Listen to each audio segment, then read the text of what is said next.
Hello, everyone, and welcome to this mini podcast previewing Super Rugby AU, which is Super Rugby Australia. It's the rival competition to Super Rugby Aotearoa. And to introduce the team, first, he's a man that would probably bring cider to a Australian barbecue. It's Johnny Sheldrake. How you doing, Johnny? Evening, not too bad. Cheers. And he's the man that would probably prepare that cider to give to Johnny Sheldrake in his basement in Somerset. It's Joe Tricky. How you doing? You all right? And he's going to be definitely the man that's manning the barbecue. It's Harry Berryman. Evening, Johnny. And I'm Johnny Hayes, who would definitely bring vegan food to a barbecue. And on tonight's episode, we're just going to look through the competition that is Super Rugby AU, and we're going to briefly talk about some of the key players and matchups in the squads from the Brumbies, Rebels, Reds, Waratahs, and the returning Western Force.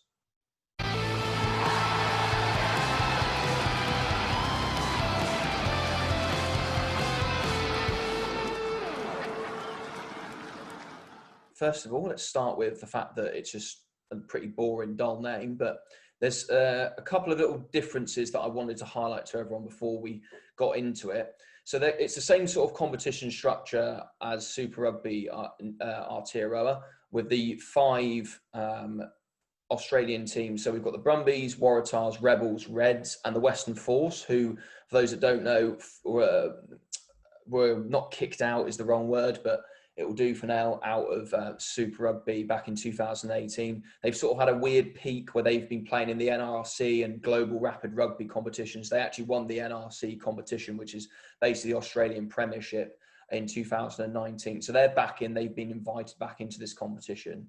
It works on a round by round basis. So every team plays each other once, home and away. With each team having a bye every so often. But the difference with the main difference is there's a qualifying final. So on Saturday, the 12th of September, there's going to be a second and third playoff at the team that finishes second's home ground. The team that finishes first will go straight into the final. And they'll then play the winner of that second and third place playoff. While in Super Rugby Aotearoa, it's just a straight dogfight. You play everyone twice, and then whoever's ever at the top is everyone. So that's quite interesting. So we've obviously got that to look into. So what we're going to do is we're not going to go into too much detail about the form of these teams. We'll just roughly summarise things, but we just wanted to give you guys the opportunity for those to have a look at some of the players that you can see and what each team has to offer. So we'll start with Joe and the Brumbies. Obviously, the Brumbies were on top of the Super Rugby Australian Conference one before COVID. So Joe, any particularly players you wanted to pick out for them to watch out for? Yeah, kind of just to run through them really quickly. So as you say, they were top of the Australian Conference. Of those 6 matches, they won 5 and lost 1. And the one that they lost was a tight loss to the Highlanders. They lost 22-23. Of those teams, probably wasn't the hardest schedule to begin with. Beat the Reds and the Rebels and the Waratahs. So that bodes well for the Australian competition. And then they lost the Highlanders, beat the Chiefs, which was a good game away from home, and then they beat the Sunwolves fairly convincingly away from home. So it wasn't the hardest running, but they look solid. They're winning games, and as I said, importantly, beating the Australian teams. It looks as though, I haven't watched all of their games, but from the stats, it certainly looks like they're quite decent in defence and in their forward pack. They topped the table from the Super Rugby 2020 in tackles won, winning 87.1% of their tackles, and 4th in lineouts won, 89.7%. 2 of their lineout marshals, Caden Neville and Murray Douglas, were joint 3rd and 6th in lineouts won. So I think they had the most plays in the top 10. So clearly that's a strength for them. In terms of their strongest players, the key one for me, I think, has got to be Tavita Kuridrani. He's one of the senior players that's kind of been there a little while and is now becoming more of a seasoned Wallaby, seasoned international outside centre. So he's going to be key for them as a leader as well as a playmaker. Falau Fainga is one of those that's kind of coming through hooker. He's joint 2nd top try scorer in the competition before the lockdown, having scored 5 tries already at hooker. Yeah, sorry. Just briefly on Falau Fainga, the Brumbies driving maul is one of the few genuinely world-class things about this tournament that we're going to see. That they were unbelievably effective earlier in this season, and towards the end of the 2019 Super Rugby season. I don't really know whether it's because it's obviously difficult to tell from just watching rather than being actually involved, whether the defences they've come up against are weak or the Brumbies are particularly effective. But you don't become the top try scoring forward without there being something good about your driving maul. It's just really, really impressive. One of the great things to watch in this tournament. I suggest everyone keeps an eye out for it. Yeah, absolutely. And kind of talking about him scoring tries, scored the second most tries in total in the competition. And the lowest point score was in that loss. They scored 22 points.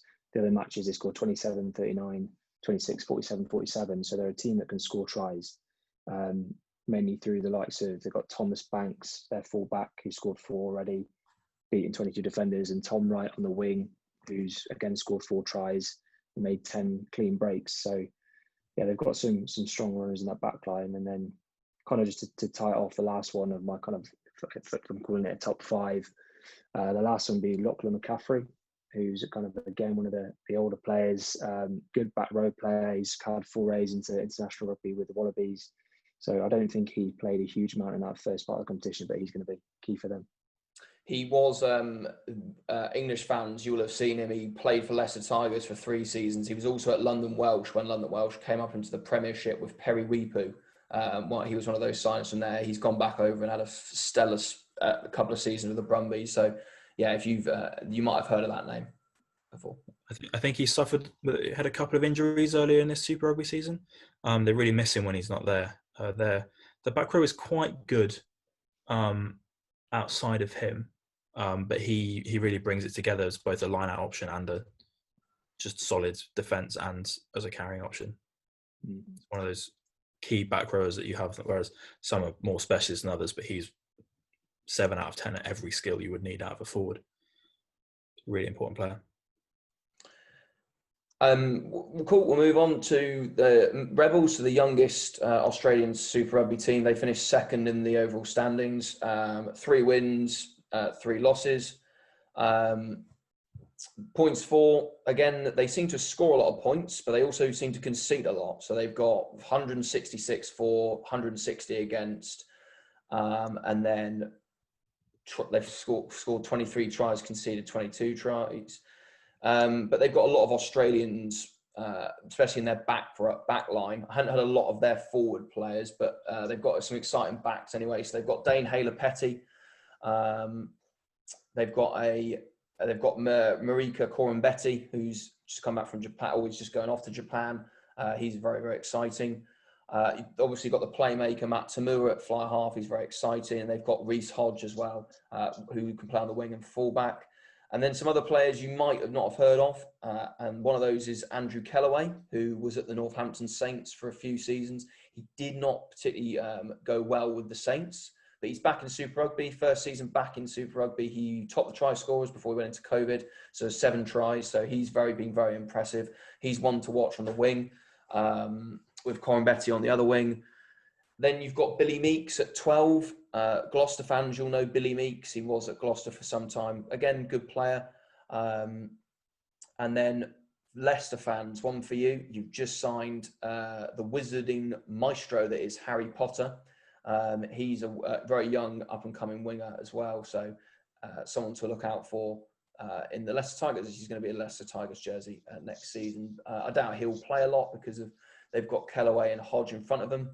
But as I say, those players to watch out for. So they've got a lot of danger out wide. I worry about the forward pack from a few highlights that I've seen. They've obviously conceded a lot of tries, so they're not there at the moment. But we'll see how they get on. Just briefly on Billy Meeks, he is sort of, I suspect I'll do this for each of you because I've watched a bit more of this, a bit more of the earlier Super Rugby season than you will have. Billy Meeks is really good. Similar to Lachlan McCaffrey, really, more or less everything you want out of a 12. just a hard running, quite a good kick, something you normally expect out of a 12 who looks like him, sort of bald and looks like he likes to fight. He's got a lot more subtlety to him than you would immediately imagine. So it's certainly one to look for.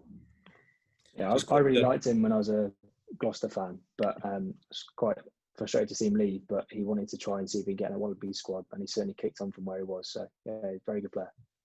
I agree. I just can't let us finish on the Rebels before I just highlight Ruan Smith. So he is the twin of JP Smith, who plays for the Reds. The key difference between them, obviously apart from playing for different teams now, is that Ruan Smith only eats steak, beef mince, and eggs. That is his diet. Completely. Yeah. Oh god. He's following the inspiration of Quade Cooper, who is doing something somewhat similar. Yeah. I've seen Craig Cooper demolishing big steaks. Yes. I mean, can't be fun in the morning is all I can say. No, I think it's probably something you want to get yourself used to, and we're certainly not recommending it here. But if it works for him, then fair enough. But yeah, an interesting choice. Let's say. He won't get on. I wouldn't particularly get along with him. Let's put it that way. No. Cool. Let's go to the Reds then, actually, because they finished third in this year's competition. Harry, let's go. Difficult to pick. Only really 5 players to talk about from the Reds. They've got a lot of very interesting players, both in the short term and the long term of Australian rugby. I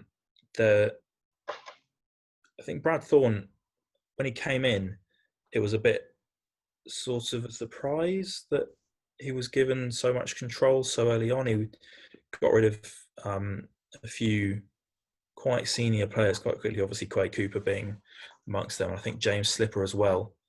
He didn't get on with, despite being a very senior player in what was that Reds team. But the team he's built up coming out of those ashes is phenomenal. He's got some of the best young talent in Australia. Obviously Taniela Tupu we always knew was going to be quite special. But from his first season, he was the Reds' main ball carrying option. He's kind of toned that down and is genuinely a world-class scrummaging tight head now. I think if it weren't for the fact that the rest of the Australian pack was quite so poor at the moment, we'd talk about him a lot more in terms of world sort of overall teams.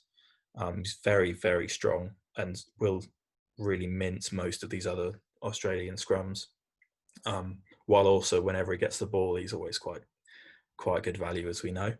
Tate McDermott at 9 is, again, one of the few world-class Australian players at the moment. There are obviously a few more talents that I'm going to talk about in a minute, but Tate McDermott is fantastic. And I think when Genia retires, he'll be the Wallabies' incumbent 9, more or less, for the rest of his career.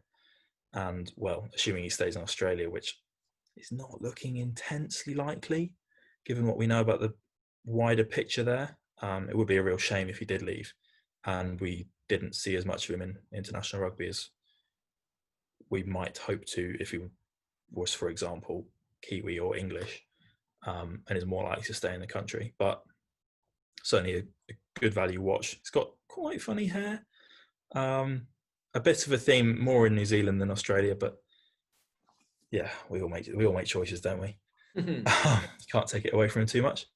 And then, so briefly, Henry Spate, been a very experienced winger, does a lot for Australia, carries more of a burden than you'd really think, given that he seems reasonably limited. He's not really got any distribution skills to speak of, and his kicking is not amazing. But he scores a lot of tries for this Reds team. I think it's quite important when you've got the talents that I'm about to talk about. Heavily teased, these two now. Having a very experienced international winger who more often than not can get to the try line after the work has been done inside him is really key. And the Reds have really benefited from having Spate this year. Yeah, just on that very quickly, just to jump in, is he was at Ulster for a while, Henry Spate, and I believe he's also just signed a contract in France, but I can't remember off the top of my head which club he's going to. I think it's Montpellier off the top of my head. Yeah, I think he was it was top 14. So yeah, he's one more year at the Reds. He was formerly at the Brumbies as well, so he's been around a while now. But he's got, as you say, Harry, he's got that experience that they're going to need if they want to go and win this competition. Another one with cracking hair. Yes. He came and said, who knows what it's going to look like now if he's not been to a barber for the last 3 months. It could be quite special. Anyway, so now the 3 Reds players who I'm really most excited about. Harry Wilson, the under-20s 8, has been phenomenal at the beginning of the season, taking on really most of the team's carrying responsibility. I think if you look at I couldn't find the stats. They're obviously quite a niche stat to find, but in terms of the percentage of carries that he takes for this team is vast. His work capacity is really second to none in terms of big carrying number 8s. I know Hoskins Satutu he's done a lot of work for the Blues this year, but given that the rest of the Reds pack is quite weak, apart from Tupu in this regard, that there are certainly their second rows, they're not elite talents physically. They're good. Obviously, Salakai Loto is effective, but he normally plays at 6, but they don't do much carrying. Wilson does so much work and does it well and doesn't get tired. It's very, very impressive. But then the real 2 stars who I'm sure you've been wondering who this is going to be, Hunter Paisami and Jordan Pattaya, both fighting over that 13 shirt. I'm now not sure if either of them are fit, or maybe Paisami is more likely to be, because Pattaya had quite a serious shoulder dislocation very early in this Super Rugby season. He's been very unlucky with his career in general with injuries. I know he did his ACL last year, so missed the World Cup. But he very, very talented 13 or wing. And then Hunter Paisami really benefited from Pattaya not playing, and it's a very, very explosive 13. Think Manu Tuolangi when we first saw him, breaking tackles, running around people, tackling people into oblivion. Very, very exciting play. He did have a semi-serious knee injury towards the beginning of March, so just before the earlier season finished, but I think he should be back. He might be eased back in. But yeah, look forward to watching those 2 if they can get them both on the pitch at the same time. It's going to be fun to watch this Reds team against weaker opposition, unfortunately. Well, they're going to need to improve because they only won 2 games out of 7. They played the most out of all the Australian teams. They only won twice. So, but they did score the most. There are a lot of, that's the thing. There are a lot of fun. 19 points. Yeah. So that's very impressive. Let's move on to the the penultimate team in Super Rugby AU, but the last Australian team to win Super Rugby back in 2016. 16. Right. Yeah.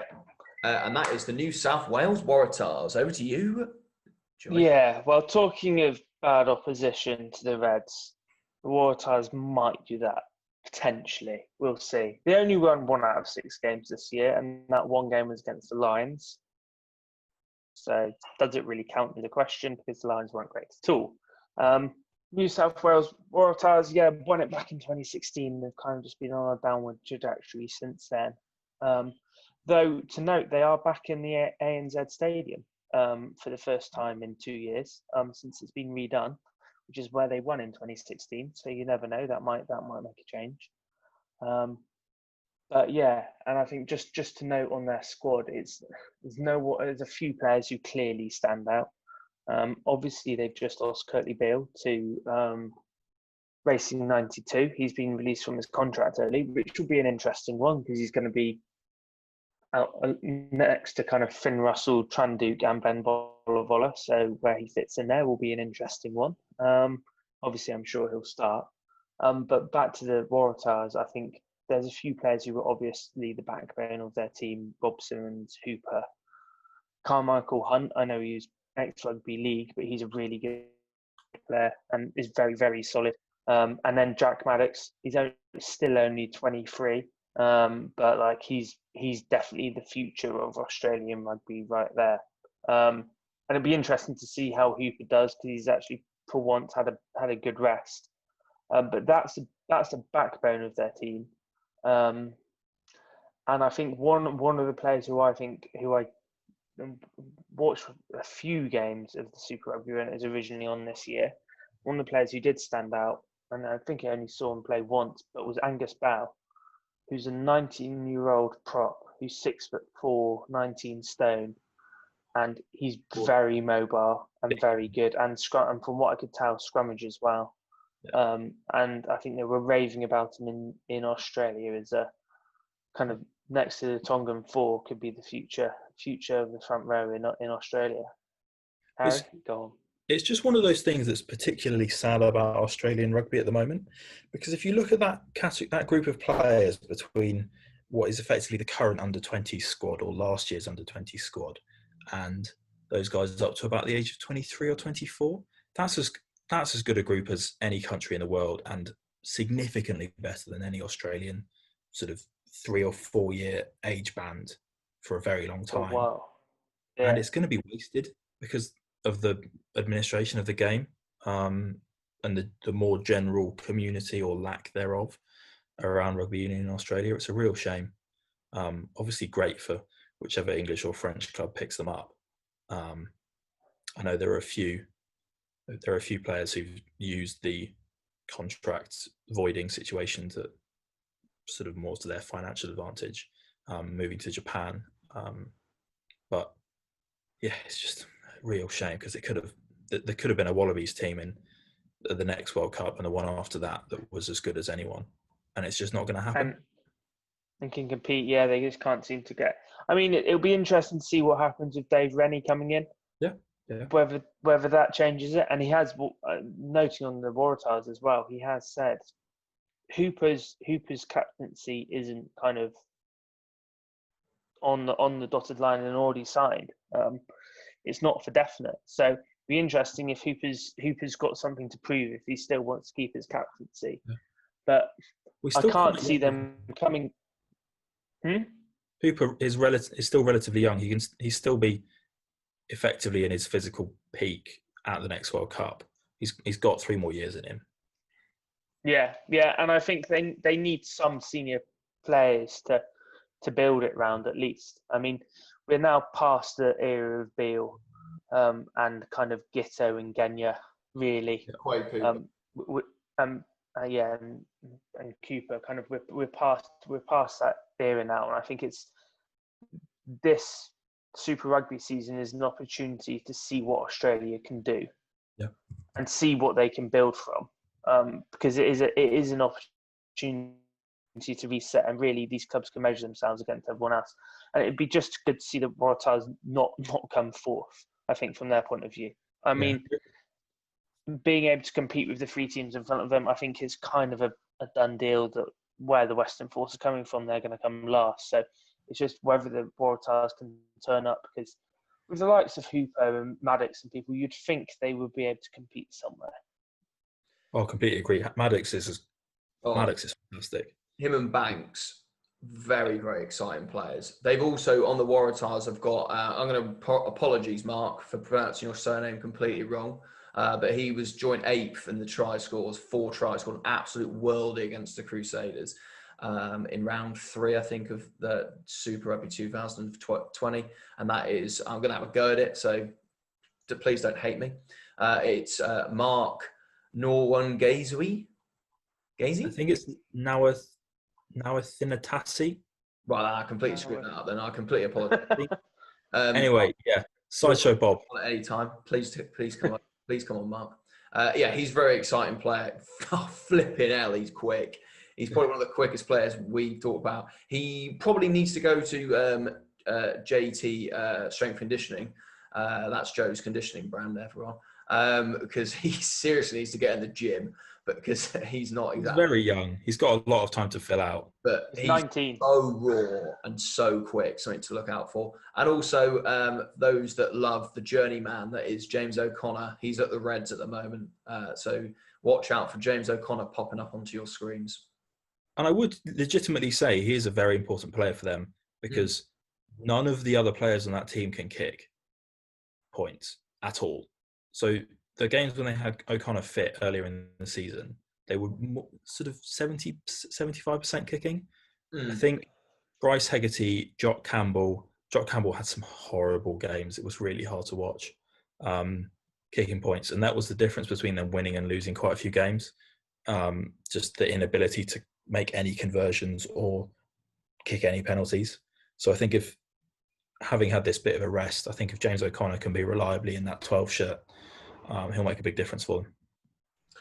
Cool. Let's move on to the last team then, and that is the returning Western Force. So the Perth franchise, they were obviously in Super Rugby for a considerable amount of time. Then obviously in 2018, unfortunately, they dropped out to make way for the Sunwolves and the Jaguares to come in. But they're back. They've been invited back. They've got a Australian billionaire behind them, so funding them, and obviously. But again, I did have a look at their squad pre this podcast, and they're not exactly strong. Do you know the billionaire's name? Absolutely no idea. So his name, I believe his first name is James, surname Forrest, with the amazing talent that is the Australian nicknaming system. He's known as Twiggy. Brilliant. Yeah. Classic. Fantastic. His nickname's better than his squad's going to be this entire season, unfortunately. And also, I have a nagging feeling that he made his money in logging. Well, that would explain. That would sound Australian. Yeah, that might now. Apologies if that's not true. It could be something morally questionable. But it's nagging. I'll look him up now. Yeah, you have a look at that. It'll be that or mining in Australia. And I'll tell you. Mining. Sorry. The three notable players that the Western Force currently have in their squad. Number one, and he's a prop, is Kieran Longbottom, the Australian international. Then they've got the very highly experienced Jeremy Thrush, who was at Gloucester. Had a very, very impactful couple of seasons there, and obviously was very popular with the Shed. So he's in the second row engine room. Again, he's going to be crucial. And then the other one is that they are at some point going to get Jai Lance into this team. Obviously, if those that have followed it, Lance was at Worcester for 2 seasons. He then signed a contract with Edinburgh, but unfortunately his visa wasn't approved, and subsequently he's been moved back to Australia, and he's picked up a contract for the Force.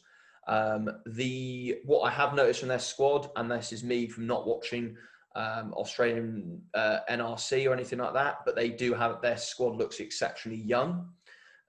They look, as I say, like a lot of them, they probably come from the Perth schoolboy systems and Australian schoolboy rugby, so which is a fantastic standard. So they'll want to go out and hunt the big boys down. Really, I don't think anyone really is expecting them to finish above 5th.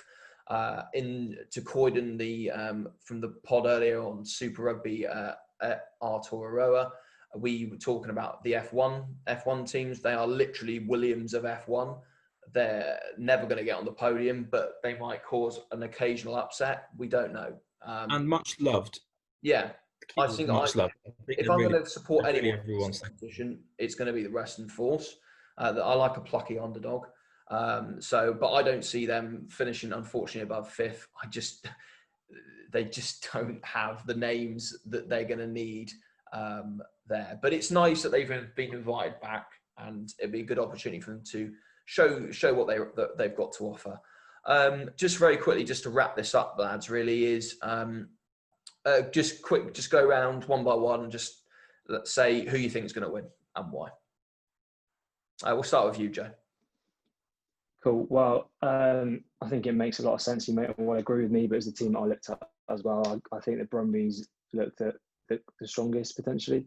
I mean, as I said, their run-in wasn't amazing for the start of that Super Rugby 2020 season, but they topped the Australian Conference by quite a long way and beat 3 of the other Australian teams on the way to doing that.